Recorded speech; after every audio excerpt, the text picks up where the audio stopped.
After all these years, I never thought I'd see her again. Not here. Not now. However, Miriam was there. Her laughter resonated throughout the room, dressed in a gown that glistened beneath the chandeliers.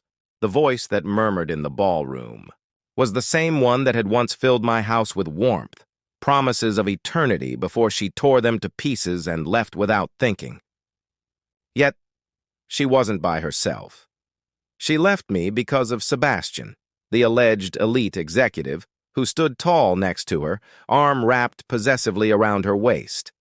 With a smug smile barely hidden behind a crystal champagne flute, he had the appearance of a man who believed he had it all: money, position, power. For years, Miriam thought I was nothing. So I questioned whether he even knew who I was. When I was struggling, she left because she desired wealth, status, and a luxurious lifestyle. When I was barely making ends meet, she gave me point-blank advice on how to grow my business, then walked away. "I can't waste my life waiting for you to become successful," she had said. I was a failure, and failures didn't deserve her patience. However, Miriam was unaware that failure was temporary. It was the motivation I needed to get up. The universe had a wicked sense of humor. I hadn't noticed her yet, but I watched as she blended her trained smile with ease, never faltering, occasionally touching Sebastian's sleeve like a woman, checking to make sure her investment was still there. Then she looked at me, her lips twisted into a smile, her eyes briefly widening before she smirked. She cocked her head and whispered something to Sebastian before advancing toward me, confidence radiating from every step. "Adrian." Her voice was smooth, syrupy, but I could hear the disdain beneath it. "It's been so long. I can't believe it." I nodded slightly, keeping my expression neutral. Miriam laughed, feigning delight. "Oh my goodness, at first I wasn't sure it was you." "What are you doing here?" I asked. I was invited. Her brows lifted slightly as she glanced around the room, as if trying to determine whether I was telling the truth, as if a man like me had no place in such a setting. Sebastian eventually joined us, holding Miriam tightly by the waist, assessing me with a hint of indifference. "Sebastian Carter, CEO of Carter Holdings." He held out his hand. I shook it. "Adrian Kingston." Miriam's smile widened. "Adrian, what have you been up to lately?" It was bait. She wanted to confirm something, to hear that I was still struggling, that I was still in the same place she had left me. I nearly laughed. When she left, I had nothing. I was drowning in debt, wondering if I'd ever make it. But now, the tables had turned. "Oh," I said nonchalantly. "Just working." She exaggerated, a sigh. "I thought you were always a hard worker. What is it you do now?" Sebastian chuckled, swirling his champagne. "Let me guess. Hotel management?" I let them assume whatever they wanted. Miriam turned to Sebastian, eyes gleaming with laughter. "You know, Sebastian, I was once married to Adrian. Can you believe that?" "We had a wonderful marriage." Sebastian raised an eyebrow. "You never told me?" She shrugged. "It wasn't worth bringing up. It was in the past." Miriam turned back to me, her lips curving into a knowing smile. "I'd love to see your office. It must be charming."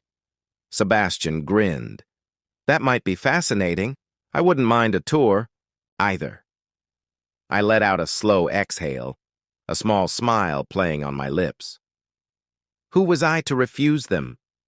"Of course," I said with ease. "I'd be happy to show you around." Miriam practically grinned. She had no idea what she was about to walk into, as I escorted them to the elevators. I allowed my thoughts to wander back to the past, the history Miriam had been so keen to forget. Back when we first met in college, when my life was ruled by late-night classes and early morning shifts, when I worked 3 part-time jobs just to make ends meet. And Miriam, she had been there. Or so I thought. She had told me she admired my ambition, that she believed my efforts would be rewarded. But words are easy. The more I struggled, the more her patience waned.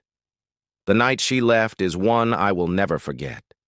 Sitting across from me in our tiny apartment, arms folded, she looked at me coldly. "This isn't working," she said bluntly. "I can't do this anymore." "What do you mean?" I asked, my voice barely above a whisper. She sighed as if speaking to a child. "Adrien, you promised things would get better, but they haven't. And I can't waste my life waiting for something that may never happen." And just like that, she was gone. She didn't wait to see if I would succeed. She moved in with Sebastian within weeks.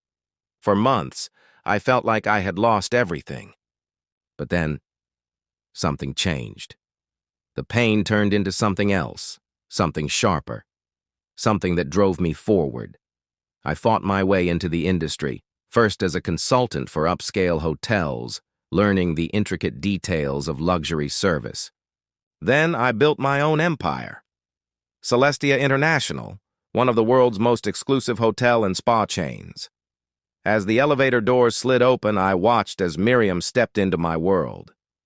Expecting a cramped office, she was met with marble floors, panoramic skyline views, and an executive lounge buzzing with people who belonged to the upper echelons of society. Miriam froze. Sebastian shifted uneasily. "Why are we here?" I stepped forward. "This is my workplace." Miriam blinked. "You work up here?"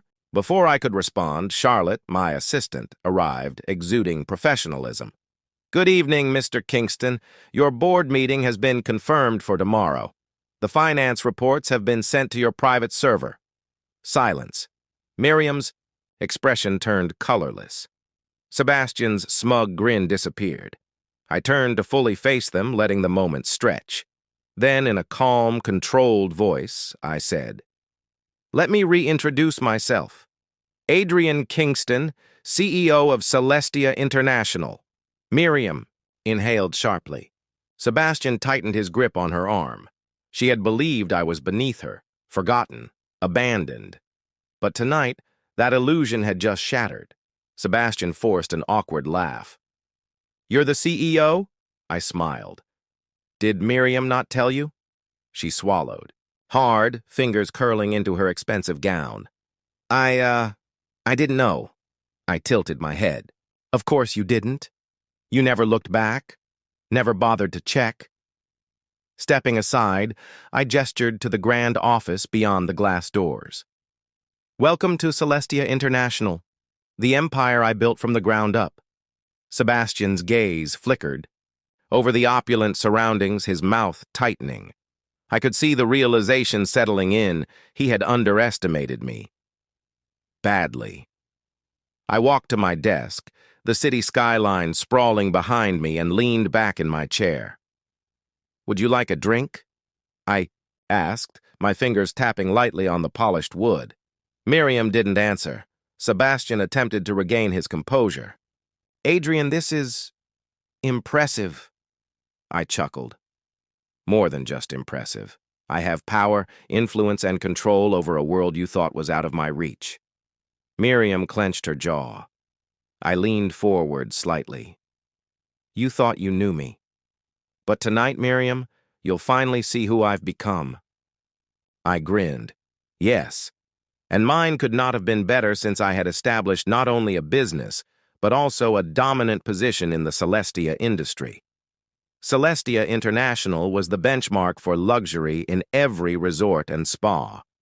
My distinctive exclusivity was displayed in a high-end setting where I catered to the elite. Sebastian wished he could socialize with the kind of people Miriam had exchanged me for. Protection. And now here he stood before me. When she realized that the man she had left behind had actually been wealthy, Charlotte stepped forward and said, "Mr. Kingston, shall I get you ready for your upcoming meeting?" I looked at Miriam and Sebastian. "Why don't I occasionally give our visitors a little more background on my life, Miriam?" Sebastian hesitated, but his pride was obviously hurt, so he responded, "Sure, why not?" As we made our way down the executive floor, I stood in front of them and led them out of my office. I pointed to the nearby offices. Each one is a department that oversees Celestia. Every choice made here is global, ranging from investor relations to real estate acquisitions to marketing. This forms a billion-dollar empire. As I continued, Sebastian's expression grew more intense. You see, luxury isn't only about money. It's about how individuals perceive the cost of exclusivity and status. They purchase an identity rather than merely a hotel stay, and I ensured that Celestia International became the final identification for the elite. Miriam let out a deep exhale, as though she was processing the extent of my progress, but I wasn't finished. We arrived at a conference room where my top executives were having a meeting. Glass walls provided a perfect view of the conversation taking place inside. A slideshow showed the profits, and Miriam's eyes widened as Sebastian discussed the hundreds of millions of dollars in acquisitions and the ambitions for global expansion. I finally murmured, "This is what you left behind." I stiffened and let the moment settle. Miriam turned to face me, her confidence eroding as her lips slightly parted. Sebastian attempted another smile, obviously anxious to shift the conversation. "I'll allow that it's an impressive setup, but money isn't the only factor in success, is it?" I grinned, acknowledging that it's also about power dynamics. Miriam clutched her purse, carefully averting her eyes. She had exchanged me for a future that was uncertain, and now she found herself facing the man she had misjudged and lost forever. I looked at my watch and decided to have Charlotte escort them out. "I have a meeting shortly, but before you leave, enjoy the evening. And the next time you consider me simply another low-level employee—" I made a slow, intentional curvature of my lips. The air in the room was heavy, nearly oppressive, and Miriam and Sebastian could not forget whose name was on the building. They took on the weight of my truth, the reality they didn't anticipate. I wasn't the unsuccessful failure Miriam had left behind, not the suffering, unimportant man they had imagined all these years. I was Celestia's CEO. Sebastian was obviously attempting to hide the fact that the man he had underestimated had created an empire out of the very rubble Miriam left behind.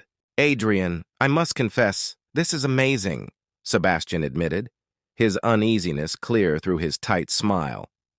I chuckled softly and purposefully. He hesitated, his jaw tensing. "You've done well for yourself." Miriam kept quiet, her gaze flitting about the room as though searching for something to cling to. But there was no clever rejoinder, no sly slight that could lessen what she was seeing. She had lost that power. I sat back against my desk and watched them. Miriam's lips opened slightly as I replied, "Want to see my workplace? Why don't I give you a proper tour?" She nodded quickly, but Sebastian shrugged. "Why haven't I heard about this before?" "My assistant, Charlotte. She ensures discretion." Already waiting outside, Charlotte's face remained calm as she handed me a sleek tablet. "The anticipated income from our newest resort in Dubai has exceeded projections. We've also completed the Paris acquisition talks, and the final contracts are prepared for your approval." I nodded. "Immediately, Charlotte." Miriam looked between us, her steps faltering. Hesitation. I walked them down the executive hallway, realizing how far I had come. The walls were lined with glass, showcasing the high-level meetings being held to discuss expansions, branding tactics, and multi-million-dollar projects. We arrived at a conference room where a digital display highlighted our most recent global acquisitions. I turned to Miriam and Sebastian. "This is where we actually decide what to buy and sell. Every collaboration takes place here." Sebastian scowled slightly. "Celestia owns this many properties?" I grinned. "And operates in more than 20 countries, with fresh expansions in motion."